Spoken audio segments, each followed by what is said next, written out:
So let's start off. Why actually use the guest login?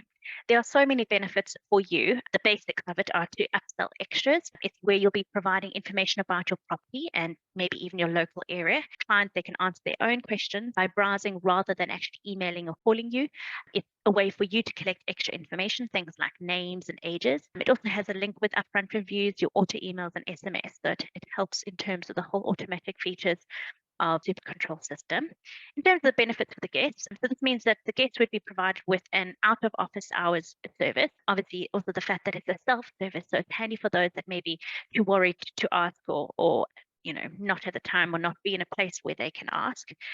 Plus, obviously, it gives them the options to actually do online payments and to add extras themselves, so putting them more in control. I just wanted to let you know that a guest can only pay online through the My Stay Planner guest login if you've got an online payment process enabled. So HRP, for example, enabled within your account. This is just a basic info slide. It's like one of our favorites. The idea behind that is the yellow shows you why it's good for guests, what they can use it for, what they can do, ideas that they could possibly use it for, where you would share information, where they can pay their balance, where they can submit a review, how they can access the property, all of those sorts of generic things. So that's why the guest login would be a good idea to create within your SuperControl. The red basically is why it's good for you, adding extras, gaining extra information for them.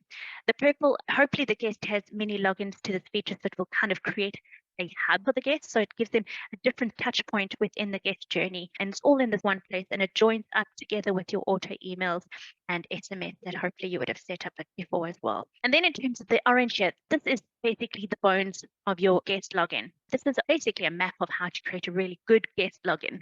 So have a good look. So our advice is basically to go through the customer journey, through this process as if you were a guest. For example, when would you need information? What sort of information would you be looking for and why?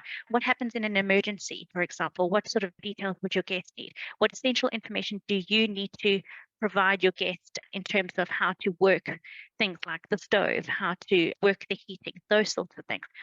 So go through as if you were a guest and decide on what sorts of things, or even from commonly asked questions that you've had before in the past.